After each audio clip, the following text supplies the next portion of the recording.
எதிர்க்கட்சித் தலைவர் எடப்பாடி பழனிசாமி செய்தியாளர்களை சந்தித்து வருகிறார். அந்த நேரலையை பார்க்கலாம்.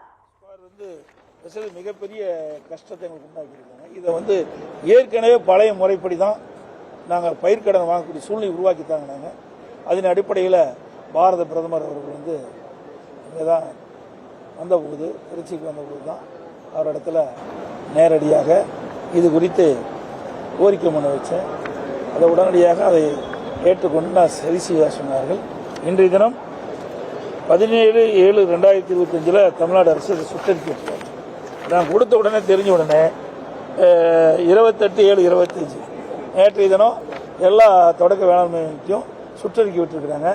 ஏற்கனவே பழைய முறையிலேயே நீங்கள் விவசாயிகளுக்கு பயிர்க்கடன் வழங்கலாம் என்று.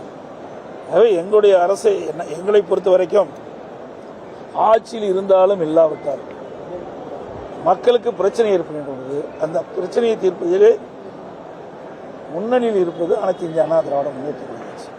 நான் டெல்டா மாவட்டம் முழுவதும் சுற்றுப்பயணம் மேற்கொண்ட பொழுது அந்த பகுதியில் இருக்கின்ற மக்கள், விவசாயிகள் பிரதிநிதிகள்லாம் வைத்த கோரிக்கையை நான் எல்லா கூட்டத்திலையும் பேசினேன். ஆனால் தமிழ்நாடு அரசு அதுக்கு நடவடிக்கை எடுக்கல. ஆனால் பிரதமர் கொடுத்த உடனடியாக நேற்றைய தினம் இந்த அறிவிப்பு வெளியிடுது. ஆக எங்களுக்கு விவசாயிகளுக்கு ஏற்கனவே பழைய முறையிலே பயிர்க்கடன் வழங்குவதிலே ஒரு மிகப்பெரிய சந்தோஷம். ஏன்னா அவளோடு கலந்து பேசி அவருடைய பிரச்சனை தீர்த்தது எங்களுக்கு மகிழ்ச்சி இருக்கு. திமுக கூட்டணிக்கு பாமக வந்தா விடுதலை சிறுத்தைகள் வெளியேறுவோம் அப்படின்னு சொல்றாங்க. அதே போல பாஜக கூட்டணியில ஓபிஎஸ் தினகரன் சசிகலா வந்தா அதிமுக நிலைப்பாடு என்ன சார்? நீங்க கற்பனையான கேள்வி கேட்கறதுக்கெல்லாம் நாங்கள் யூகத்தின் அடிப்படையில் இருக்கிறதெல்லாம் நாங்கள் பதில் சொல்ல முடியும். சாரா பாஜக சேருமா, சரி போய் விடுதலை சேருமா, விடுதலை கட்சி சேருமா, விடுதலை சிறுத்தை கட்சி சேருமா, பாமக சேருமா, அந்த கட்சி தலைவர் கேளுங்க. அப்ப சரியா இருக்கு.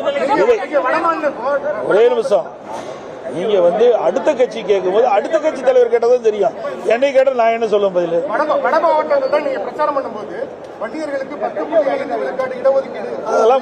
அதெல்லாம் முடிஞ்சு போன கதை. அதை ஏன் நீங்க இதை எடுத்து பத்திரிகையில போட்டு விறுவிறுப்பான செய்தி வரணும், மக்கள்ல ஒரு குழப்பத்தை உண்டாக்கணும், அந்த கேள்வி கேட்கறீங்க. இப்பதான் என்ன, இப்போ நல்ல தெளிவா புரிஞ்சுக்கங்க. மத்திய அரசு என்ன உத்தரவு போட்டுருக்குது? நீங்க ஒரு பத்திரிகையாளர் தானே, தயவு செய்து கேட்கறேன். இதை பெருசு பண்ணாங்க. இதை வேண்டுமென்றே திட்டமிட்டு சில விஷமத்தனமான கேள்வி கேட்டு இதை ஒரு பத்திரிகையில ஊடகத்தில் வெளியில் அதுக்கு ஒரு குறிப்பிட்ட பிரச்சனை உண்டாக்கும்னு நினைக்கிறீங்க. அது நடக்காது. ஏன்னா இப்ப அதெல்லாம் தாண்டி போய் இன்றைக்கு மத்திய அரசு ஒரு உத்தரவு பிறப்பிச்சு, அதன்படி இந்தியா முழுவதும், தமிழ்நாடு இந்தியா முழுவதும் ஒரு நிலைப்பாடு எடுத்துட்டாங்க. அதோட முடிச்சு காங்கிரஸ் தலைமையில கூட்டணி போடுறதா மூன்றாவது கூட்டணி உருவாறதா சொல்றாங்க. காங்கிரஸ் தலைமையில தாவேகாவுடன் சேர்ந்து மூணாவது கூட்டணி உருவாறதா சொல்றாங்க. சார், இன்னும் 8 மாசம் இருக்குது தேர்தலுக்கு. எது வேணாலும் நடக்கலாம். நாங்க எப்படி நாங்க அதை பதில் சொல்ல முடியும்? யோகத்தின் அடிப்படையில் பதில் சொல்ல முடியாது. ஒவ்வொரு கட்சிக்கும் ஒரு நிலைப்பாடு இருக்குது, ஒவ்வொரு கட்சிக்கும் ஒரு கொள்கை இருக்குது. அந்தந்த கட்சிகள் அந்த நிலைப்பாட்டின் அடிப்படையில் தான் அவள் முடிவு செய்வாங்க.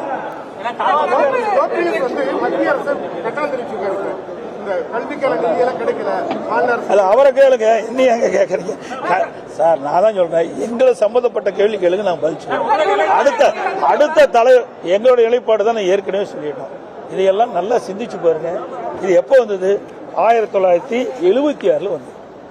அப்போதான் காங்கிரஸ் ஆட்சி எம்என்சி ஸ்பீடு தான் இன்றைக்கு மாநில பட்டியலிருந்து மத்திய பொதுப்பட்டியலுக்கு மாற்றினாங்க. இன்ன வரைக்கும் என்ன பண்ணீங்க? 16 ஆண்டு காலம் மத்தியில் ஆட்சி அதிகாரத்தில் சிந்திச்சு பாருங்க. 5 ஆண்டு காலம் பாரதிய ஜனதாவில் திராவிட முன்னேற்ற கழகம் ஆட்சி பங்கு பெற்று ஆட்சி அதிகாரத்தில். காங்கிரஸோட 5 வருஷம் ஆட்சி. மறைந்து விபி சிங் மத்தியில் பிரதமராக இருக்கும்போது அந்த அமைச்சர்கள் இடம்பெற்றிருந்தாங்க. ஐக்கிய குஜராத் அந்த அமைச்சர்கள் இடம்பெற்றிருந்தாங்க. மரியாதைக்கு தேவகவுடா அவருடைய அமைச்சர். 16 ஆண்டு காலம் மத்தியிலே ஆட்சி அதிகாரிக்கின்ற பொழுது மத்திய பொதுப்பட்டியலிருந்து மாநில பட்டியலுக்கு மாற்றல. ஆட்சி அதிகாரம் இருக்கும் போது தாங்க நம்ம மாற்ற முடியும். அடுத்த ஆண்டு இப்போ தேர்தல் வர இருக்குது. அதை மையமாக வச்சு இன்றைக்கு இந்த பிரச்சனையை கிளப்பிட்டு இருக்கிறாங்க. ஏற்கனவே உண்மையிலேயே இந்த பிரச்சனை தீர்வு காண வேண்டும் என்று திராவிட முன்னேற்ற கழகம் எண்ணி இருந்தால் அவர்கள் மத்தியில் ஆட்சி அதிகாரம் இருக்கும்போது மத்திய பொதுப்பட்டியல் கல்வி மத்திய பொதுப்பட்டியல் இங்கே மாநில பட்டியல் தாராளம் மாற்றிருக்கலாம். எதான் எல்லா மீட்டிங்கும் சொல்லிட்டே இருக்கல, எல்லா பொதுக்கூட்டத்திலையும் சொல்லிட்டே இருக்கிற, அதையும் அப்படியே எடுத்து போட்டுங்க. யாரு எங்க கூட்டணியில? அதிமுக, பாரதிய ஜனதா இருக்குது. பாரதிய ஜனதா கூட்டணியில் பல கட்சிகள் இருக்குங்க. இன்னும் 8 மாத காலம் இருக்குது.